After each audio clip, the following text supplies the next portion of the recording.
자, 로마 감옥에 갇혀 있는 사도 바울이 멀리 떨어져 있는 빌립보라고 하는 도시에 있는 성도들에게, 빌립보에 있는 교회들에게 편지를 보내고 있습니다. 사실 빌립보라고 하는 곳은 로마에서 멀리 떨어져 있는 곳임에도 불구하고 많은 로마 시민들이 있었던 도시였습니다.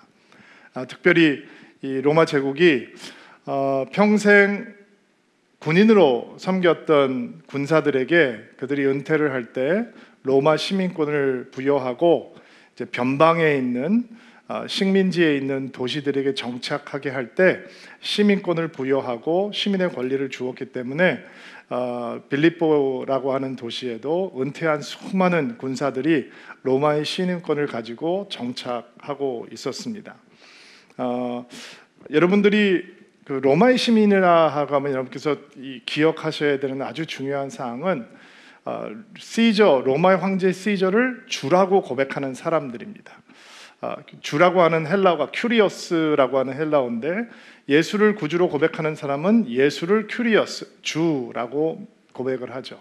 그러나 로마의 시민들은 로마의 시저를 향해서 큐리어스, 주라고 고백을 하는 사람들이었습니다.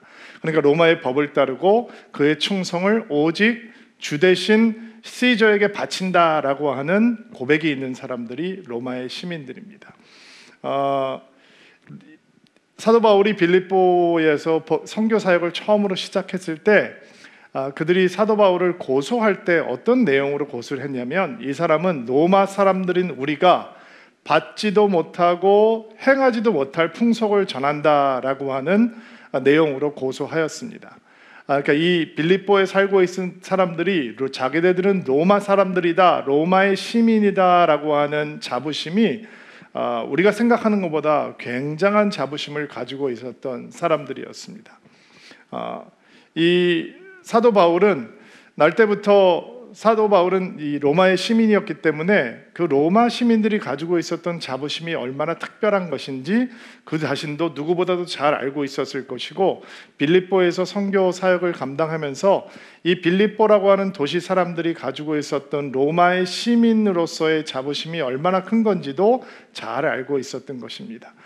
또 빌립보라고 하는 도시가 로마에서 멀리 떨어져 있음에도 불구하고 로마 사람들보다 더 로마스럽게 살아가는 사람들이 있던 곳이 빌립보라고 하는 곳이었습니다.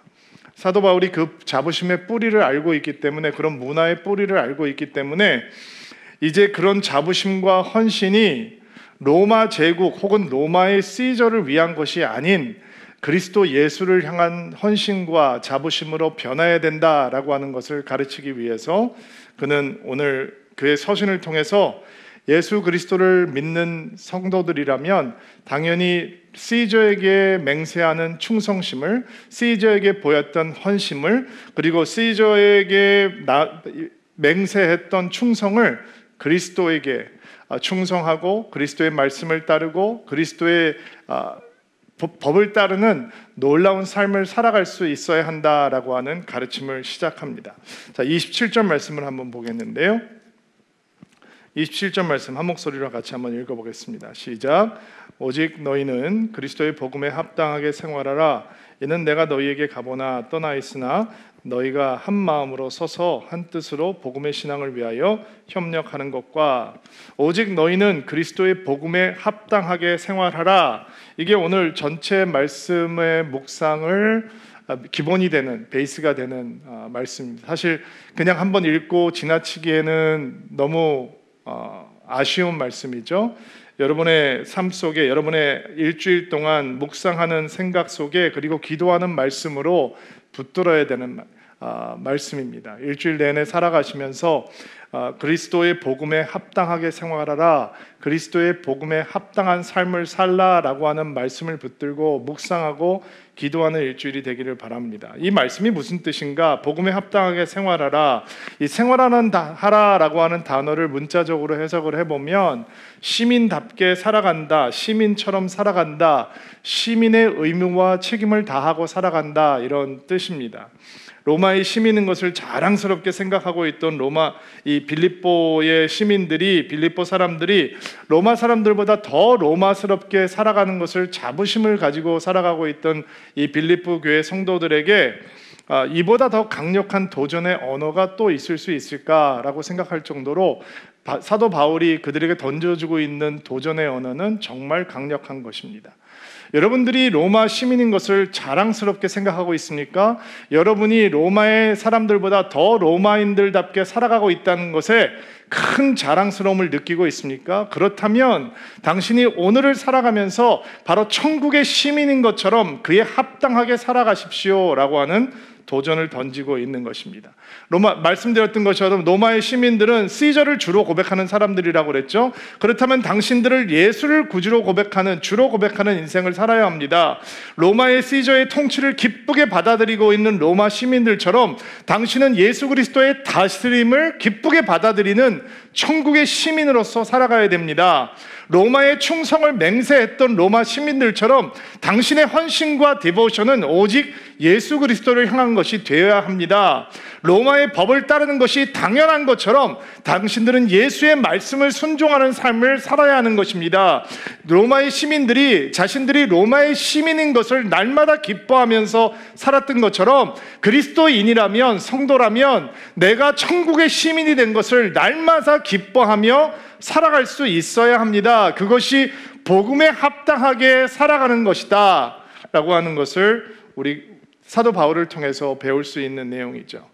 복음에 합당하다라고 할 때 그 합당하다라고 하는 표현은 일치한다, 어울린다 이런 의미를 가지고 있습니다. 그러니까 복음과 어울리는 삶, 복음과 일치하는 삶, 복음과 엇박자가 나지 않고 불협화음이 생기지 않는 삶, 이런 삶을 살아가라라고 하는 도전입니다. 목회를 하면서 성도들을 만나고 그들의 믿음의 이야기를 들어보면 가끔 이런 분들을 만나게 되는데요. 믿음의 베이스가 복음이 아니라 자신들이 경험한 것, 자신들이 경험한 이 교회 생활, 교회 문화, 혹은 이런 사람 저런 사람들한테 들었던 이야기들에 그들의 믿음의 기반을 세워놓은 것을 가끔 만나게 됩니다. 보게 됩니다. 믿음인 것 같은데 자세히 들여다보면 사실은 복음과 상관없는 종교적인 신념 정도인 경우가 있습니다. 그런 믿음으로는 복음에 합당한 생활을 살아가지 못합니다. 여러분, 복음에 합당하게 생활하십시오. 복음에 합당한 삶을 살아가십시오.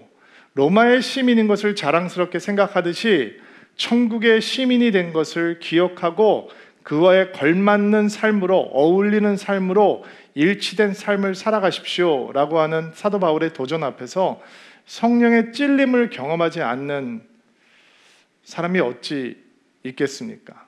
이 말씀 앞에서 두렵고 떨리지 않는 마음을 가질 수 있는 사람이 누가 있을까요? 우리는 이 말씀에 비추어 우리의 삶을 조명해 보아야 합니다. 나의 생각과 나의 언어, 나의 행동과 감정, 그리고 내가 숨겨놓은 속마음 가운데 나는 정말 복음과 어울리는 삶을 살아가고 있는가, 복음과 일치되는 삶을 살아가고 있는가, 우리는 돌아보아야 하는 것입니다. 내가 시간을 사용하고 나의 재능을 사용하고 나의 재정을 사용하고 열정을 쏟아붓는 모든 영역에서 과연 복음에 합당한 삶이 되고 있는가, 우리는 성찰해 볼 수 있어야 하는 것입니다. 내가 가족을 사랑하고 친구와 교회 식구들과 교제하고 이웃을 대하고 직장 동료들을 대하는 마음 가운데 정말 복음을 따라가고 있는 삶의 증거가 나타나고 있는가? 내가 세상을 바라보고 있는 시선, 대한민국의 정치와 경제와 문화와 안보, 사회 모든 일반에 걸쳐서 내가 그것들을 바라보고 생각하고 해석하고 느끼고 행동하는 것들이 복음에 걸맞는 것인가? 우리는 돌아보아야 하는 것입니다. 내가 지구촌 곳곳에서 일어나고 있는 수많은 사건들을 보고 느끼고 혹은 느끼지 않고 생각하고 혹은 생각하지 않고 행동하고 또한 행동하지 않는 것이 과연 복음에 적합한 것인가? 복음과 일치하고 있는 것인가? 우리는 물어보아야 하는 것입니다. 이런 질문 앞에서 두렵고 떨리는 마음이 안 드는 사람이 어디 있겠습니까? 성령님께서 이런 질문 앞에 우리를 서게 하실 때 과연 내가 복음에 합당한 삶을 오늘도 매일매일 살아가고 있는가? 정말 자신 있게 이야기할 수 있는 사람들이 얼마나 많이 있겠습니까? 우리의 중심은 주님을 향해서 바로 서겠다라고 하는 뜨거운 중심이 있지만 삶의 현장에서 그렇지 못하고 부족하고 연약한 모습이 있다라고 하는 것을 인정할 수밖에 없을 것입니다. 저는 목회를 하는 사람이니까 저는 주님 앞에서 이 말씀을 묵상하면서 이런 질문도 한번 던져 보았습니다. 나의 목회 현장이 정말 복음에 합당한 복음과 일치하는 목회 현장인가? 혹시 내가 주님을 기쁘게 하는 목회가 아니라 그냥 사람을 기쁘게 하는 목회를 하고 있는 것은 아닌가?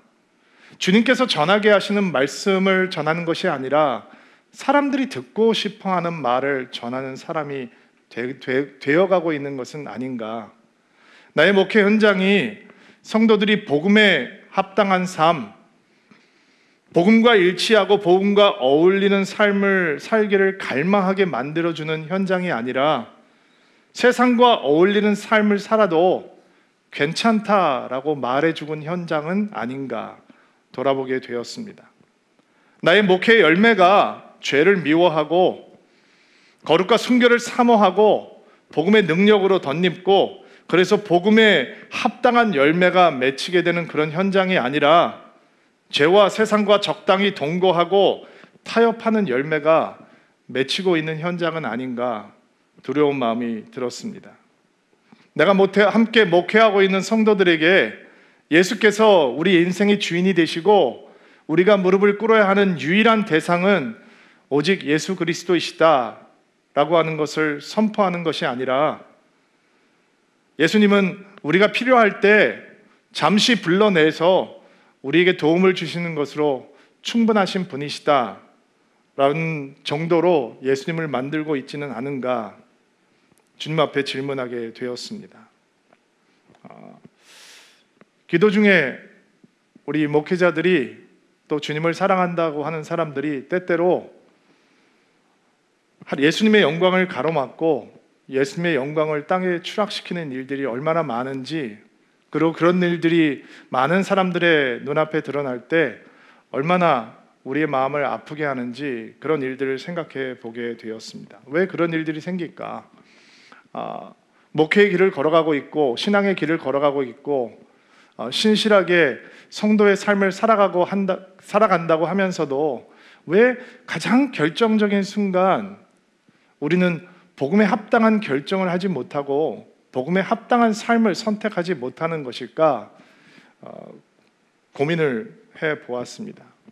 그리고 제가 예전에 아프가니스탄하고 이라크에 참전을 했던 미국 그 특수부대 군인과 함께 대화했던 것들이 생각이 났습니다.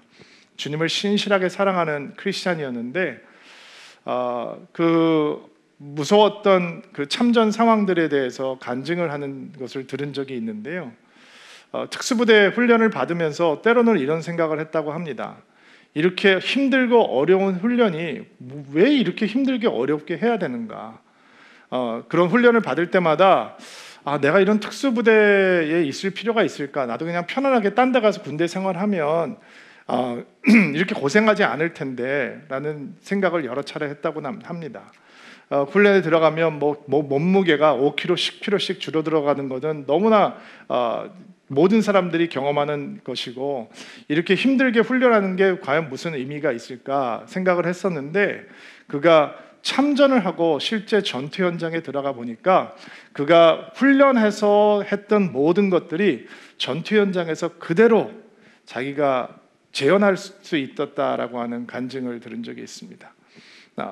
훈련 현장에서 막 여기저기서 포탄이 터지고 그리고 포복을 하는데 머리 위로 이 조명탄들이 막 했을 때 무시무시한 상황이었는데 실제로 전쟁에 들어가니까 그런 상황들이 벌어지고 훈련에 했던 것처럼 똑같이 두려워하지 않고 민첩하게 모든 상황들을 대처할 수 있었다. 특별히 부상당했던 동료들을 구하기 위해서 자기의 목숨을 던지고 구하러 갈 때는 그것이 새로운 상황이 아니라 수십 번 반복했던 훈련의 상황들이 그를 그런 위기를 대처할 수 있는 용맹스러운 군인이 될 수 있도록 해주었다라는 얘기가 제 마음속에 깊이 남았습니다.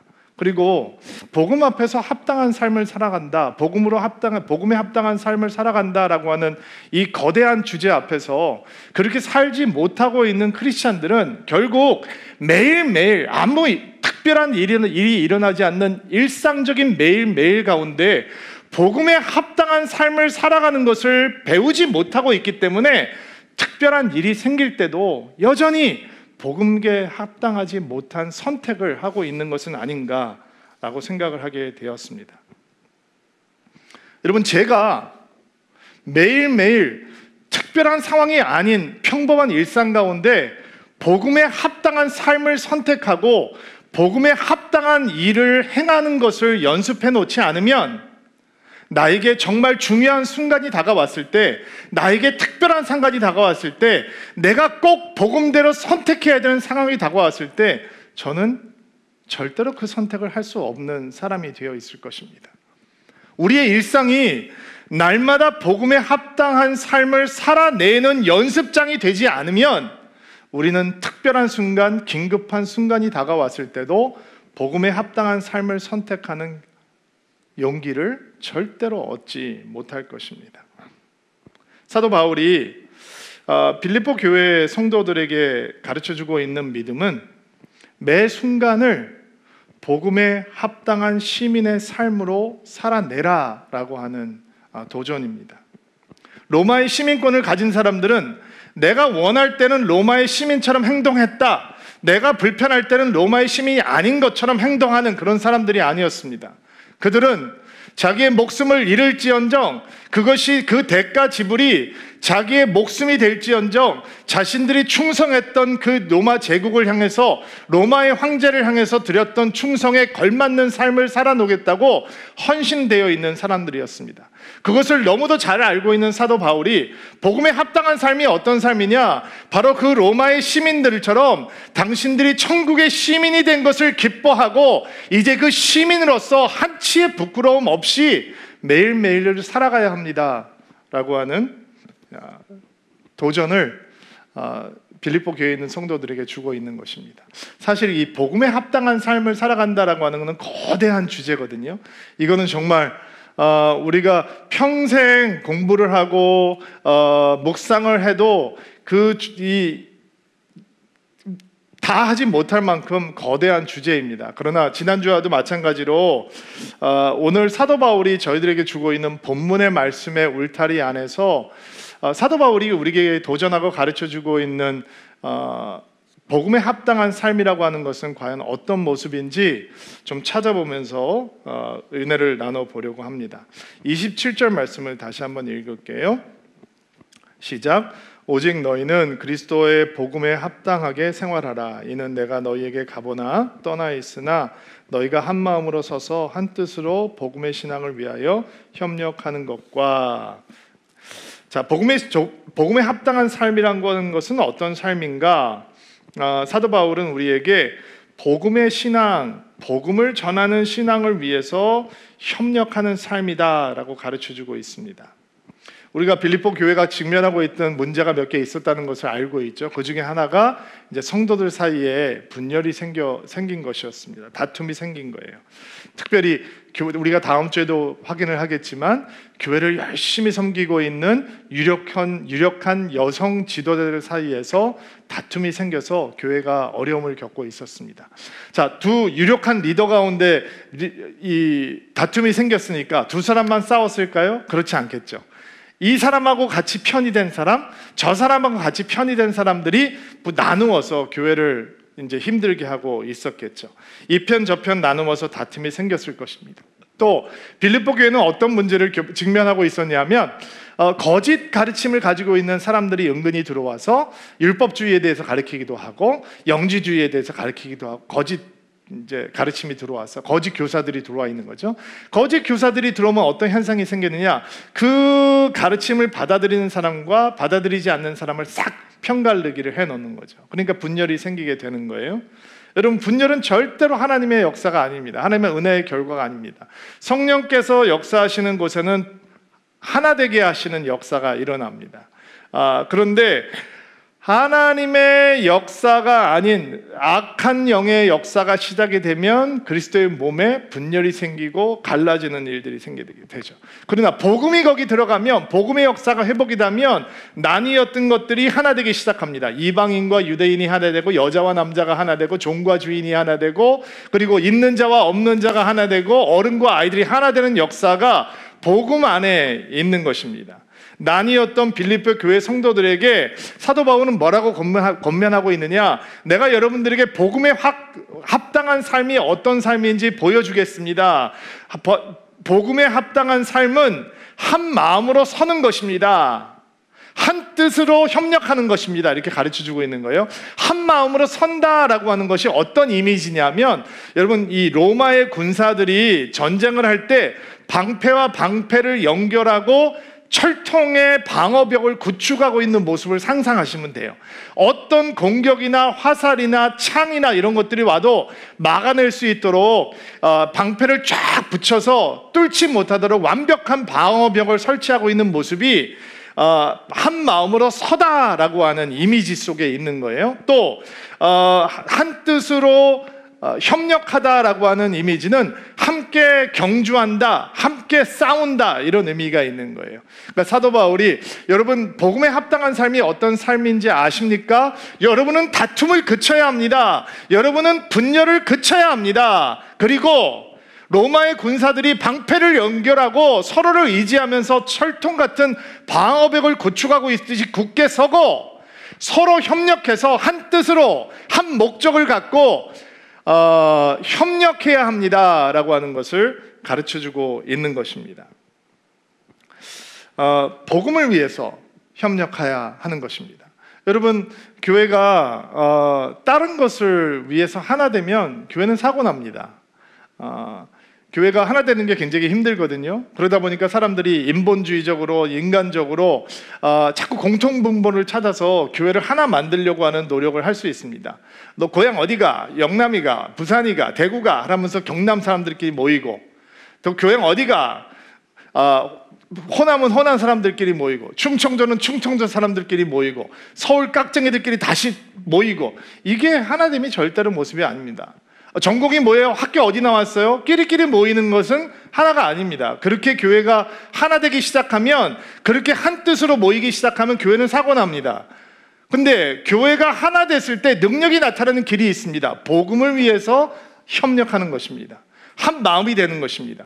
복음을 전하기 위해서, 복음의 진보를 위해서, 복음의 능력을 향한 믿음을 고백하는 사람들이 날마다 늘어가기 위해서 교회가 한 뜻, 한 마음으로 서서 협력하게 될 때 교회는 능력이 나타나게 되는 것입니다.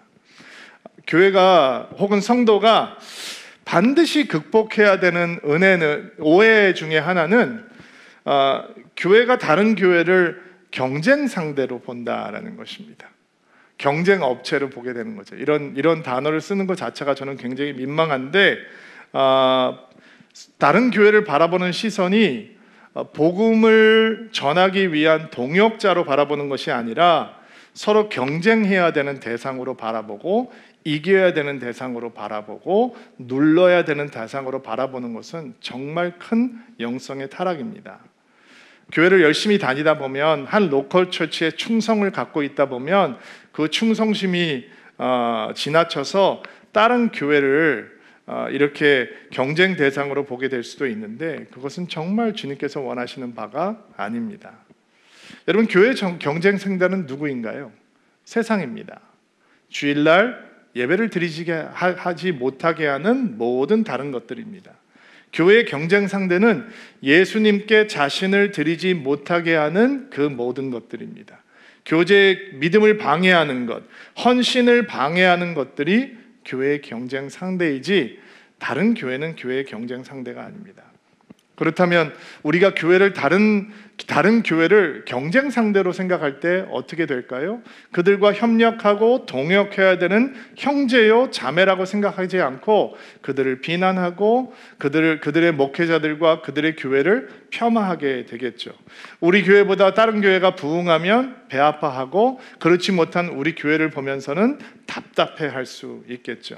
모든 교회의 머리는 예수 그리스도이십니다. 모든 목회자들은 그분을 섬기는 종입니다. 모든 주의 몸된 교회는 주 예수 그리스도의 나라로 들어가는 작은 문들에 불과합니다. 그 문이 크다고 해서 교만하고 거만할 필요 없는 것이고 그 문이 너무 작다고 해서 의기소침할 필요도 없는 것입니다. 큰 교회는 큰 교회의 역할이 있고 작은 교회는 작은 교회의 역할이 있는 것입니다. 다 주께 충성을 하면 되는 것입니다.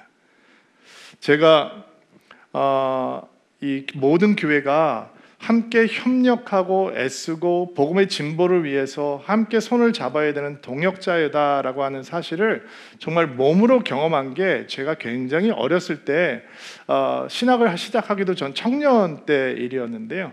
제가 살고 있는 시애틀 지역에 큰 대학이 하나 있는데 워싱턴 주님대학교라고 하는 대학이 있습니다.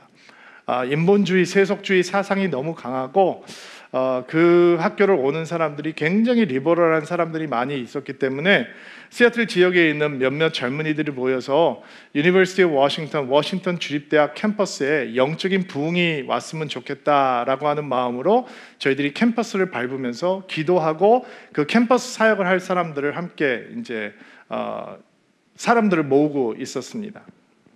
교회를 찾아다니면서 목사님 저희들이 이런 일을 하려고 하는데 목사님께서 좀 목사님 교회에서 도와주십시오. 기도해 주십시오. 젊은이들도 보내주십시오. 캠퍼스에서 저희들이 열심히 기도할 수 있도록 젊은이들과 함께 연합할 수 있도록 도와주십시오. 이런 요청을 드리기도 하고 실제로 젊은이들을 만나면서 하나님께서 우리에게 이런 비전을 주셨는데 우리가 그 캠퍼스를 복음으로 변화시키고 젊은이들에게 영적인 부흥이 있기를 기도하자 이런 이제 비전 캐스팅을 하고 있을 때였습니다. 그때는 뭐 핸드폰이 있는 시대도 아니었기 때문에 저희 집에 어떤 목사님께서 전화를 주셨더라고요. 다른 교회에 목회를 하고 계시는 목사님이셨는데 어떻게 저희 집 전화번호를 아셔서 저에게 전화를 하셨어요. 그래서 아무개를 바꿔달라라고 얘기하길래 예 제가 그 아무개입니다라고 얘기를 하니까 그분이 냅다 소리를 지르기 시작하시는 거예요. 고함을 치시기 시작하시는데 제 그 음성이 지금도 생생해요.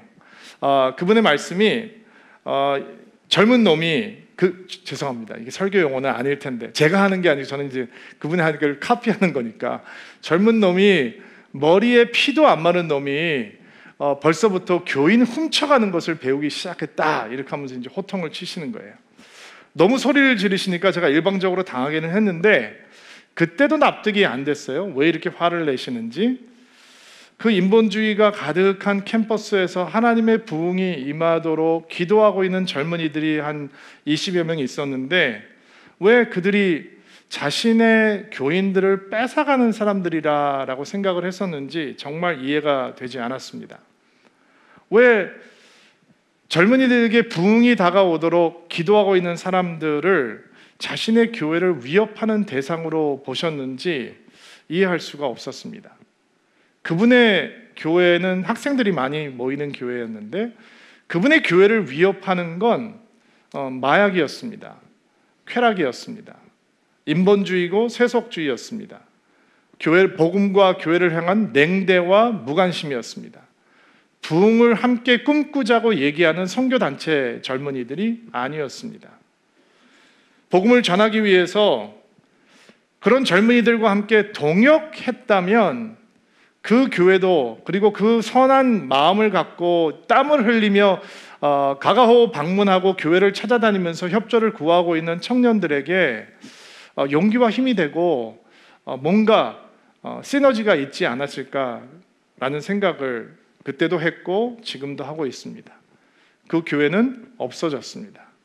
아무도 그분의 교인을 훔쳐가지 않았지만 그 교회는 문을 닫았습니다. 여러분, 교회가 다른 교회를, 다른 선교단체를 경쟁의 상대로 생각하는 것은 복음에 합당한 삶이 아닙니다. 우리는 함께 동역하고 함께 협력해야 되는 형제요 자매입니다. 교회가 성도들이 함께 손을 잡고 해야 되는 일은 무엇입니까? 한 마음으로 서서 한 뜻으로 복음을 전하기 위해서 최선을 다해야 되는 것입니다. 협력해야 하는 것입니다. 만약에 교회가 복음을 전하기 위해서 수고하지 않고 복음을 전하기 위해서 수고하지 않는 목사, 수고하지 않는 성도가 있는 교회라면 새로운 생명을 낳기 위해서 교인들이 전심으로 기도하고 희생하고 협력하고 달려가는 교회가 아니라면, 그런 성도들이 아니라면, 그런 목회자가 아니라면 과연 그런 삶이 복음에 합당한 삶인지 우리는 돌아봐야 하는 것입니다.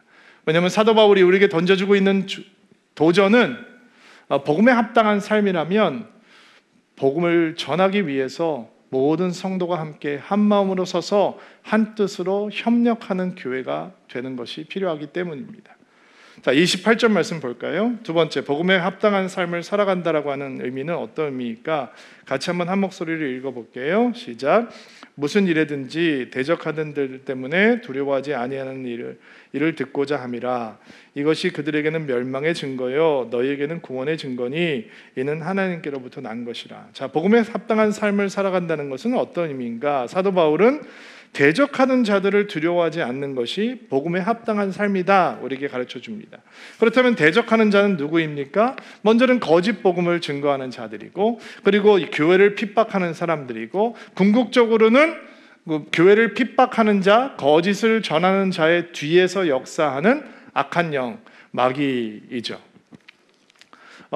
교회를 향한 어떤 공격 뒤에도 눈에 보이지 않는 마귀가 있는 것입니다. 눈에 보이지 않는 마귀가 눈에 보이는 사람들을 통해서 주의 몸된 교회를 공격하고 어렵게 하는 것입니다. 사실 초대교회에서는 핍박을 당한다, 믿음 때문에 핍박을 당한다라는 게 특별한 일이 아니었습니다. 모든 사람들은 예수를 믿는다면 당연히 핍박을 경험하는 거였습니다. 장사를 하는 사람이라면 시장에서 핍박을 당하고, 길드, 조합에서 쫓겨나기도 하고, 유력한 집안의 사람이라면 예수를 믿는 순간 그 집안에서 쫓겨나서 온갖 고성을 하기도 하고, 이 2000년 동안의 복음의 역사 가운데 성도들을 향한 핍박이 끊어지지 않았고, 그럼에도 불구하고 예수를 믿겠다라고 하는 성도들을 향해서 복음의 역사는 멈추지 않았습니다. 사실 멀리 가지 않더라도 우리 어머님 아버님 시대만 되더라도 예수를 믿었을 때 이런저런 핍박과 고난을 경험하는 분들이 꽤 있지 않았습니까? 매를 맞기도 하고 집에서 쫓겨나기도 하고, 또 예수를 믿는 며느리이기 때문에 시어머니에게 정말 혹독한 시집질을 경험했다라고 하는 그런 간증을 들어보기도 했습니다. 근데 우리 시대에는, 요즘은 예수를 믿기 때문에 어떤 특별한 핍박을 경험한다, 이런 것들은 많이 없어진 것 같아요. 그러나 여전히 다른 모양의 고난과 핍박이 신앙 때문에 우리에게 다가오게 합니다. 은근히 왕따를 시키기도 하고, 점잖게 조롱을 한다거나 무시한다거나 비웃는다거나 경멸하는 태도를 보이기도 하고, 우리의 신앙을 공격하는 것은 아니지만 다른 사람들, 매스컴에 드러나 있는 이런 이야기들을 하면서 전체적인 신앙 커뮤니티를 매도한다거나 이런 모습으로 우리의 신앙을 업신여기는 것들, 이 정도가 우리가 경험하게 되는 핍박이 아닐까라는 생각을 해봅니다.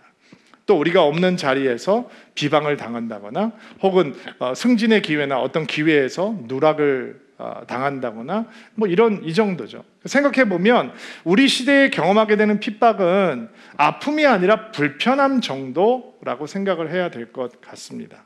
그러니까 불편하니까, 내가 예수 믿는다라고 하는 얘기를 하면 자꾸 내가 이런 크고 작은 불편함을 경험하다 보니까, 그럼 얘기하지 않으면 되지 뭐. 내가 그냥 나만 잘 믿으면 되는 거지. 굳이 내가 바깥에 나가서 나 예수 믿는 사람이고 예수를 향해서 헌신되어 있는 사람이고 교회 열심히 다니는 사람이다, 신앙생활하는 사람이다고 얘기하지 않으면 이런 불편함의 기회가 다 없어지는 거니까 얘기 안 하면 되는 거 아닌가라고 생각을 할 수도 있는데요. 바로 그게 우리를 대적하는 자가 원하는 것입니다.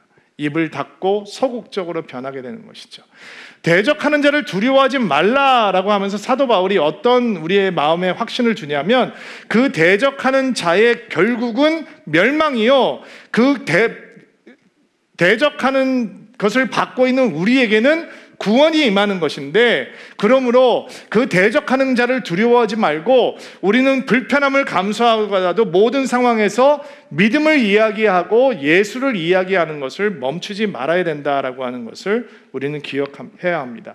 누군가는 우리의 믿음을 조롱하고 경멸하고 비웃고 그리고 공격하려고 할 때 그 앞에서 기죽지 않고 움츠려들지 않고 예수의 복음에 대해서 말할 수 있는 용기가 있는 것이 대적하는 자를 두려워하지 않는 삶입니다. 그러려면 실력이 있어야 됩니다.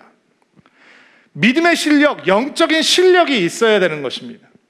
예수에 대해서 말할 때 누구를 만나도 밀리지 않을 만큼 영적인 내공이 있어야 되는 것입니다. 복음을 얘기할 때 어떤 사람을 만나도, 어떤 전공자를 만나도 복음에 대해서만큼은 밀리지 않을 만큼 탁월한 실력이 우리 안에 겸비되어 있어야 한다는 것입니다. 사실은 대부분의 크리스찬들은 이단들보다도 실력이 없거든요. 그래서 이단한테 밀려요. 이단한테 속아 넘어가는 것입니다. 그러나 우리가 이 밀리지 않는 영적인 실력과 영적인 능력과 영적인 권세를 가지고 있을 때 우리는 대적하는 자를 두려워하지 않고 예수를 얘기하고 복음을 증거하는 사람으로 설 수 있는 것입니다. 이게 단번에 될까요? 저절로 될까요? 천만의 말씀입니다. 훈련해야 합니다. 훈련하고 또 훈련해야 합니다. 말씀의 훈련자리, 기도의 훈련자리를 떠나지 않아야 합니다. 이단 사람들보다 더 뜨겁게 기도해야 이단 사람들에 밀리지 않는 것이고, 우리를 비웃는 세속주의 사람들에게 밀리지 않을 만큼 탁월한 실력이 겸비되어 있을 때만 대적한들은 두려워하지 않고 우리는 담대하게 예수를 증거하고 예수를 말할 수 있는 것입니다. 사랑하는 성도 여러분 DBS 열심히 하시기 바랍니다. 물론 단번에 그 실력이 쌓아지지 않겠죠. 5년, 10년 더 오랜 시간이 걸릴 수 있겠죠. 그러나 멈추지 않고 훈련하고 있는 사람에게 언젠가는 그 실력을 쌓았고 그 실력이 나올 수 있는 기회가 되는 것입니다. 대적하는 자를 두려워하지 않는 이유에 대해서 사도 바울은 또 이렇게 설명을 하죠. 29절 말씀 보시겠어요? 읽을까요? 시작. 그리스도를 위하여 너희에게 은혜를 주신 것은 다만 그를 믿을 뿐 아니라 또한 그를 위하여 고난도 받게 하려 하심이라. 성도들에게 두 가지 특권이 주어졌다라고 사도 바울이 얘기합니다. 첫 번째 특권은 예수를 믿게 되는 특권입니다. 주의 은혜로 우리가 예수를 믿게 된 거죠. 세상의 어두움 속에서 푹 빠져 살고 있는 우리가 어떻게 예수를 믿을 수 있겠습니까? 하나님의 은혜가 아니라면 불가능한 것입니다. 두 번째 특권은 어떤 특권이냐면 예수와 함께 예수를 위하여 고난을 받을 수 있는 특권입니다. 그리스도를 위해서 고난을 당하는 것이 특권이다, 특별한 은혜이다, 이렇게 얘기하고 있습니다. 아마 대부분의 성도들은 이런 말씀 앞에서 목사님, 저는 예수를 믿게 되는 특권은 원하지만 예수 때문에 예수를 위해서 고난을 받는 특권은 좀 사양하고 싶습니다 라는 생각을 가지고 있는 분들이 있을지도 모르겠습니다. 그러나 예수를 위해서 고난을 받는 게 왜 특권이냐? 우리가 예수처럼 되어가고 있기 때문입니다. 여러분, 가짜 믿음은 세상에서 고난당하지 않습니다. 진짜 믿음만 고난당합니다. 예수를 닮아가는 믿음만 고난을 당하는 것입니다. 예수를 제대로 믿게 되었기 때문에 받게 된 고난이라면 그것은 예수의 고난에 참여하는 것이 되기 때문에 그것은 특권인 것입니다. 여러분, 이런 고난을 하나님께서 왜 안 막아주시는지 아세요? 왜냐하면 예수를 잘 믿고 예수께 온전히 헌신되어 있고 예수를 닮아가기 때문에 우리가 경험하게 되는 고난은 앞으로 우리가 맛볼 하나님의 영광의 애퍼타이저이기 때문입니다. 사도 바울은 그것을 이렇게 얘기하죠. 생각하건대 현재의 고난은 장차 우리에게 나타날 영광과 비교할 수 없습니다. C.S. 루이스가 일시적인 고난 때문에 장차 누리게 될 복의 의미가 약화된다라고 주장하고 있는 사람들을 향해서 이런 말을 했어요. 그들은 모릅니다. 일단 천국에 발을 들여놓으면 모든 게 거꾸로 돌아가서 이승에서의 고통마저 영광이 된다는 사실은 그들은 모르고 있습니다. 예수님께서 우리의 고난을 막으실 수 있는 전능하신 하나님인데도 불구하고 우리가 예수를 제대로 믿기 때문에, 복음의 사람이기 때문에, 예수께 헌신되어 있는 사람이기 때문에, 복음을 위해서라면 어떤 것도 타협하지 않는 사람들이기 때문에 경험하게 되는 크고 작은 고난을 왜 막아주시지 않느냐? 그 고난 속에서 우리는 미래의 영광을 맛보고 예수님께서 참 보화가 되시는 분이다라고 하는 것을 붙들 수 있기 때문입니다. 그러니까 여러분, 신앙생활 제대로 하시다가 어려움 당하시면 기뻐하세요. 감사하세요. 여러분들이 이 앞에 앉아 계시면 내가 아멘을 시킬 텐데 아멘으로 받으세요. 여러분들이 신앙 때문에 어려움을 당하면 고생하셔도 할렐루야 외치세요. 손해보셔도, 희생을 당하는 것 같아도 여러분 실망하지 마세요. 좌절하지 마세요. 그것을 통해서 하나님께서 예비하신 영광의 능력으로, 그리고 참 보배 되신 예수님이 우리 안에 더 충만하게 채워지게 되는 것입니다. 예수님 때문에, 예수님을 위해서 고난에 기쁘게 참여하는 것이, 그리고 그 고난을 두려워하지 않는 삶이 복음에 합당한 삶이 되는 것입니다. 마지막으로 한 가지만 더 묵상해 볼게요. 30절 말씀 읽어주세요. 시작. 너희에게도 그와 같은 싸움이 있으니 너희가 내 안에서 본 바요 이제도 내 안에서 듣는 바라. 자, 사도 바울이 복음에 합당한 삶을 살아가는 것, 어떤 삶이냐? 믿음의 본을 보여주는, 믿음의 모범을 보여주는 삶이 되는 것이 복음에 합당한 삶이다 라는 것입니다. 믿음을 보여주는 모범이 되는 것이 복음에 합당한 삶입니다. 지금 사도 바울은 자신의 삶은 그런 믿음의 모범으로 빌립보 성도들에게 소개하고 있습니다. 여러분이 듣지 않았습니까? 나의 믿음에 대해서. 여러분이 보지 않았습니까? 나의 믿음에 대해서. 내가 당했던 고난에 대해서 당신들은 들었고 당신들은 보았습니다. 그러면 사도 바울이 빌립보 성도들에게 어떤 모범이 되어주고 있느냐? 어떤 고난도 나를 무너뜨리지 못합니다. 나는 이 고난 때문에 무너지지 않고 고난 때문에 prevail, 승리하고 있습니다 라고 하는 것을 가르쳐주고 있는 것입니다. 여러분, 사도 바울이 선교지에서 얼마나 고생을 많이 했어요? 돌에 맞기도 하고 40에 하나를 감한 이 매를 5번이나 맞기도 하고, 이 몽둥이로 3번 맞기도 하고, 하루를 주야로 이 바닷가에 떠서 고생을 하고 엄청나게 고생을 했단 말이에요. 이런 이야기들을 빌립보 성도들이 알고 있었겠죠. 빌립보 교회가 개척이 되었을 때도 사도 바울이 매 맞고 감옥에 갇혀 있었잖아. 이런 거를 모를 리가 없죠. 그들이 들었고 보았어요. 그럼 사도 바울이 그들에게 모델이 되어주고 있죠. 어떤 모델? 고난 가운데 나는 승리하고 있습니다. 여러분도 승리할 수 있습니다. 고난 때문에 우리는 신앙을 버리고 무너지지 않습니다. 우리는 여전히 승리하고 프리베어 할 것입니다. 이런 믿음의 모델이 되어주고 있는 거예요. 데살로니가 전서 1장 6절 말씀 개역 개정판으로 한번 읽어볼게요. 시작. 너희는 많은 환난 가운데서 성령의 기쁨으로 말씀을 받아 우리와 주를 본받는 자가 되었으니, 많은 환난 가운데서 성령의 기쁨으로 말씀을 받았대요. 환난 가운데 그가 어떻게 승리하는 삶의 모습을 보여주느냐? 말씀을 버리는 것이 아니라 성령의 기쁨으로 충만해져서 말씀을 받고 주를 본받는 자가 되는 거예요. 그러니까 데살로니가 교회 성도들에게 사도 바울이 보여주고 있는 이 믿음의 모델은 환난 중에서도 성령의 기쁨으로 말씀을 받아 예수를 본받고 바울을 본받는 믿음이 되라 라고 도전을 하고 있는 것이죠. 고린도후서 4장 8절 9절 말씀도 한번 볼게요. 자, 읽어볼게요. 시작. 우리가 사방으로 우겨쌈을 당하여도 쌓이지 아니하며, 답답한 일을 당하여도 낙심하지 아니하며, 박해를 받아도 버림받지 아니하며, 거꾸러짐을 당하여도 망하지 아니하고. 우겨쌈이란 사방에서 압박을 당하는 거예요. 우겨쌈을 당해도, 답답한 일을 당해도, 거꾸러짐을 당해도 사도 바울은 망하지 않습니다. 이게 고난을 만나는 사도 바울의 믿음이에요. 사도 바울의 믿음은 승리하는 믿음이고, 그것이 그 승리하는 믿음의 모델로 빌립보 교회 성도들에게 자기 자신의 삶을 제시하고 있는 것입니다.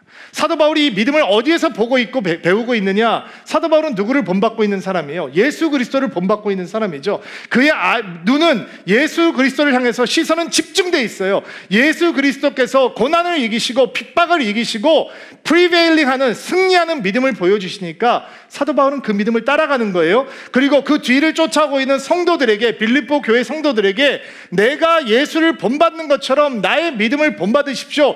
빌립보 교회 성도들뿐만 아니라 많은 다른 교회, 다른 지역에 있는 성도들에게 내가 주를 본받은 것처럼 너희들도 나를 본받는 자가 되라 라고 권면하고 있는 거죠. 그가 제시하는 모델은 어떤 모델입니까? 나는 핍박 때문에, 고난 때문에 절대로 무너지지 않습니다. 나는 승리하고 있습니다. 나는 prevail 하고 있습니다 라고 하는 믿음을 우리에게 보여주고 있는 것입니다. 자녀를 양육하는 우리 부모님들 주님의 이름으로 축복합니다. 여러분의 자녀들에게 여러분의 삶이 그런 믿음의 모범이 되기를 주의 이름으로 축복합니다. 우리 차세대 아이들을 양육해 주시는 교사 선생님들 한 분 한 분을 주 예수님의 이름으로 축복합니다. 여러분의 헌신이 그 아이들에게 믿음의 모범이 되어주는 축복이 있게 되기를 바랍니다. 셀장으로 섬겨주시는 우리 형제님들, 자매님들을 예수님의 이름으로 축복합니다.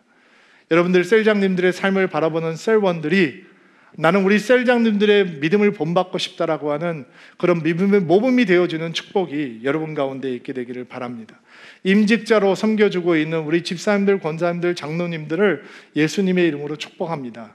여러분의 삶을 보면서 우리의 성도들이 나는 저 집사님처럼, 저 권사님처럼, 저 장로님처럼 예수를 믿고 싶다라고 하는 모델이 되어줄 수 있는, 모범이 되어줄 수 있는 축복이 있게 되기를 바랍니다. 우리 교회 교육자들을 주님의 이름으로 축복합니다. 우리 성도들이 우리 목회자들의 삶을 보았을 때 나는 저 전도사님들처럼, 저 목사님들처럼 주님을 사랑하고 따라가는 삶이 되고 싶다라고 하는 모범이 될 수 있는 삶을 우리가 살아낼 수 있게 되기를 주의 이름으로 축복합니다.